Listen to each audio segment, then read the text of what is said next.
Janasena party అధినేత Pithapuram MLA రాష్ట్ర ఉప ముఖ్యమంత్రి కొణిదెల పవన్ కళ్యాణ్ ఆదేశాల మేరకు రోడ్డు ప్రమాదంలో దురదృష్టవశాత్తు మృతి చెందిన చిత్రాడవాసి జనసేన క్రియాశీలక సభ్యులు కొల్లుబైన సత్యనారాయణ కుటుంబానికి అండగా 5 లక్షల రూపాయల చెక్కును క్రియాశీల వాలంటీర్ లోవరాజ్ చేతుల మీదుగా అందజేశారు.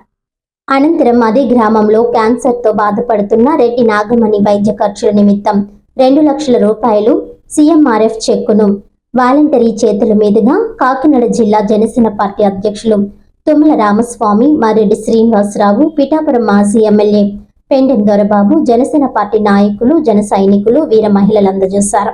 ఈ సందర్భంగా వారు మాట్లాడుతూ జనసేన పార్టీ అధినేత రాష్ట్ర ఉప ముఖ్యమంత్రి కొణిదెల పవన్ కళ్యాణ్ ఆదేశాల మేరకు ఈ సహాయం క్రియాశీలక సభ్యత్వం ద్వారా మంజూరు చేయడం జరిగిందన్నారు. ఒక కార్యకర్త కోల్పోవడం చాలా బాధాకరమని, కానీ ఒక కుటుంబానికి పెద్దని క్రియాశీలక సభ్యత్వం ద్వారా వారి కుటుంబానికి ఎంతో అండ ఉంటుందని, ఇది ఎంతో ముందు జాగ్రత్తగా పవన్ కళ్యాణ్ ఆలోచన ఉంటుందని అన్నారు. ఈ కార్యక్రమంలో జనసేన నాయకులు, కార్యకర్తలు, జన సైనికులు, వీర మహిళలు తదితరులు పాల్గొన్నారు. ఈరోజు చిత్రాడ గ్రామంలో పవన్ కళ్యాణ్ యొక్క ఆదేశాలతోటి ఈవేళ క్రియాశీలక సభ్యత్వం చేసి మరణించినటువంటి కొల్లుబైన సత్యనారాయణకి, అదేవిధంగా క్యాన్సర్ బారిన పడినటువంటి రెడ్డి నాగమణి గారికి కూడా చెక్కులు అందజేయడం జరిగింది. చాలా వినూతనమైనటువంటి ఇది ఆలోచన ఇది. ఎందుకంటే భారతదేశ చరిత్రలో ఒక రాజకీయ పార్టీ ఇంత భారీ ఎత్తున కార్యకర్తల సహాయం చేయడం అనేది ఎన్నడూ జరగలేదు. ఎందుకంటే అధికారంలో లేనప్పుడే పవన్ కళ్యాణ్ యొక్క విభిన్నమైన ఆలోచన చేశారు. ఎందుకంటే జనసేన పార్టీ అంతా కూడా యువకులతో సమ్మిళితమైన పార్టీ. ఎక్కడైనా మీటింగ్లకు వచ్చినా, ఎక్కడైనా ఏరే క్యాంపెయినింగ్కి వెళ్ళినా, ఏమైనా ప్రమాదానికి లోనైతే వారి కుటుంబాలన్నీ కూడా అనాథలు పాలైపోతారన్న ఉద్దేశంతో, వారందరికీ ఎంతో కొంత భరోసా కల్పించే ఉద్దేశంతో ఈ పథకం పవన్ కళ్యాణ్ గారి మధ్యలోంచి వచ్చినటువంటి పథకం ఇది. దాన్ని గత 4 సంవత్సరాలుగా చాలా బాగా ఇంప్లిమెంట్ చేయడం జరిగింది. వందలాది మందికి కుటుంబాలకి సహాయం చేయడం జరిగింది. ఆ ప్రాసెస్లో భాగంగా ఈవేళ ఇందులో ముఖ్యంగా ఇంకోటి ఏంటంటే, ఇప్పుడే అధ్యక్షుడు గారు చెప్పినట్టుగా ఎవరైతే క్రియా వాలంటరీ ఈ సభ్యత్వం చేశారో వారిని ఇన్వాల్వ్ చేసి ఇవ్వడం, అదేవిధంగా సీఎంఆర్ఎఫ్ చెక్కులు కానీ, సార్ ఇచ్చే ఈ భగవంతుని పిల్లలకి ఇచ్చేటువంటి సార్ యొక్క శాలరీ కానీ, వారందరికీ కూడా ఎవరైతే గ్రౌండ్ లెవెల్లో పనిచేస్తున్నారో వాలంటీర్ల ద్వారా వారి ద్వారా పంపిణీ చేయడం జరుగుతుంది. తప్పకుండా వీరి కుటుంబానికి ఇది మొత్తం కాకపోవచ్చు, కాబట్టి వ్యక్తిగతంగా ఎవరూ కూడా 5 లక్షలు సహాయం చేయలేం. ఈ స్కీమ్ మూలంగా వీరందరికీ సహాయం చేయడం కేవలం పవన్ కళ్యాణ్ సాధ్యం. ఆయన మూలంగానే ఈ కార్యక్రమం జరుగుతుందని తెలియజేసుకుంటూ, వీరందరికీ ఈ కుటుంబానికి కూడా ప్రగాఢమైన సానుభూతిని తెలియజేస్తూ, భగవంతుడు వారి పట్ల అనుగ్రహం చూపాలని, వారంతా కూడా సంతోషంగా ఉండాలని మనపూర్వకంగా కోరుకుంటున్నాను. ఈరోజు జనసేన పార్టీ అధ్యక్షులు పవన్ కళ్యాణ్ గారు ప్రాతినిధ్యం వహిస్తున్నటువంటి పిఠాపురం నియోజకవర్గంలో చిత్రాడ గ్రామంలో మా జనసేన పార్టీకి సంబంధించినటువంటి ఒక జనసేన పార్టీ కార్యకర్త దురదృష్టవశాత్తు బైక్ మీద ప్రయాణం చేస్తూ యాక్సిడెంట్కి గురవి అకాల మరణం చెందడం జరిగింది.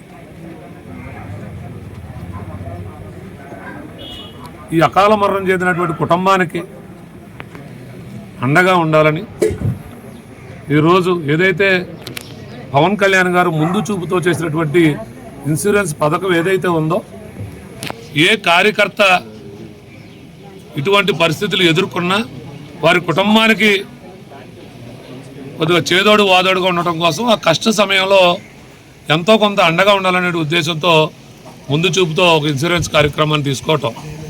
దాంట్లో భాగంగానే ఎవరైనా జన సైనికుడు ఏదైనా చిన్న గాయాలతో యాక్సిడెంట్ అవుతే 50,000 రూపాయలు ఇన్సూరెన్స్ పథకం వర్తించేలాగా, అనుకోని రీతిలో అకాల మరణం చెందితే వారి కుటుంబానికి 5 లక్షల రూపాయలు చెక్ ఇచ్చేలాగా పవన్ కళ్యాణ్ గారు ఆలోచన చేసిన దాంట్లో భాగంగా ఈరోజు కొల్లుబైన సత్యనారాయణ గారు చిత్రాడ గ్రామంలో అకాల మరణం చెందితే ఇక్కడ మేము రావడం జరిగింది. ఇక్కడ ఇన్ఛార్జ్గా ఉన్నటువంటి మర్రెడ్డి శ్రీనివాస్ గారు కానీ, ఎక్స్ఎమ్మెల్యే గారు పెండెం దొరబాబు గారు కానీ, జిల్లా అధ్యక్షుడిగా ఉన్నటువంటి నేను కానీ, అలాగే పార్లమెంట్ సభ్యులు తెంగల ఉదయ శ్రీనివాస్ గారు కూడా రావాల్సి ఉంది. మేమందరం కూడా నియోజకవర్గంలో ఏదైనా ఎవరికి కష్టం వచ్చినా పవన్ కళ్యాణ్ గారి ఆదేశాల మేరకు ఆ కుటుంబానికి ఇక్కడ ఉన్నటువంటి జనసేన పార్టీ పిఠాపురంలో ఉన్నటువంటి నాయకులు అందరినీ తీసుకుని వారికి అండగా నిలవాలనేటువంటిది మా అధ్యక్షులు పవన్ కళ్యాణ్ గారి ఆలోచన. రెండవది, ఏదైతే వాలంటీర్ ఉన్నారో ఏ కార్యక్రమం చేసినా కష్టపడినటువంటి వాలంటీర్తోనే పనిచేయాలి. వాలంటీర్ కూడా గుర్తింపు ఉండాలి. ఎవరైతే జన సైనికులు ఉన్నారో వారికి కూడా గుర్తింపు ఇవ్వాలని ఏ కార్యక్రమం తీసుకున్నా పిఠాపురం నియోజకవర్గంలో కష్టపడినటువంటి కార్యకర్తలతోనే పని చేయించాలి అనేటువంటిది పవన్ కళ్యాణ్ గారు ఆలోచన. కొల్లప్రోలు దుర్గాడ గ్రామాల్లో మన ప్రీతమ్మ పిఠాపురం శాసనసభ్యులు, ఈ రాష్ట్ర ఉప ముఖ్యమంత్రి వర్యులు, జనసేన పార్టీ అధ్యక్షులు నిరంతరం పిఠాపురం ప్రజల కోసం ఆలోచన చేస్తూ వారి యొక్క ఆలోచన విధానంతో ఒక ఇన్సూరెన్స్ పాలసీని సభ్యత్వం ద్వారా పెట్టి వారికి 5 లక్షల రూపాయలని వారికి వచ్చే విధంగా చేయడమే కాకుండా వారందరికీ కూడా నేనున్నానని భరోసా కల్పిస్తూ ఎవరైతే అకాల మరణం చెందారో వారికి ఈ రోజున 4గురికి 5 లక్షలు చొప్పున చెక్కు పంపిణీ కార్యక్రమం ఈ రోజున చిత్రాడ గ్రామంలో సత్యనారాయణ అనే వ్యక్తి అకాల మరణం చెందడం వారికి ఇవ్వడం జరిగింది. అలాగే నోరి లక్ష్మి అనే ఆమెకి క్యాన్సర్ పేషెంట్ రెడ్డి నాగమణి అనే ఆవిడికి 2 లక్షల రూపాయలు CMRF నుంచి తీసుకొచ్చి ఇవ్వడమే కాకుండా వారికి మరింత అండగా ఉంటామని వారి యొక్క ఇంకా ఖర్చు ఎక్కువ అవుతున్న సందర్భంలో మళ్ళా ట్రై చేసి ఎక్కువగా తీసుకొచ్చేస్తామని చెప్పేసి మన జిల్లా అధ్యక్షులు మర్రెడ్డి శ్రీనివాస్ గారు కూడా మాట్లాడడం జరిగింది. ఆ రకంగా వారికి మరికొంత ఉపకారం చేసే విధంగా ముందుకెళ్తామని చెప్పి తెలియజేస్తూ ఈ రోజున నిజంగా మన శాసనసభ్యులు పిఠాపురం శాసనసభ్యులు పవన్ కళ్యాణ్ గారు నియోజకవర్గం ఒక మోడల్ నియోజకవర్గంగా చేయడానికి ముందుకెళ్తున్నటువంటి విధానాలు నిజంగా హర్షణీయం. ఇటువంటి వ్యక్తి ఈ నియోజకవర్గానికి శాసనసభ్యుడిగా రావడం ఇక్కడ ప్రజల అదృష్టంగా నేను భావిస్తూ వారందరికీ కూడా ప్రత్యేకంగా మా అందరి తరఫున కూడా ఆయనకి ప్రత్యేక అభినందనలు పవన్ కళ్యాణ్ గారికి తెలియజేస్తా ఉన్నాను.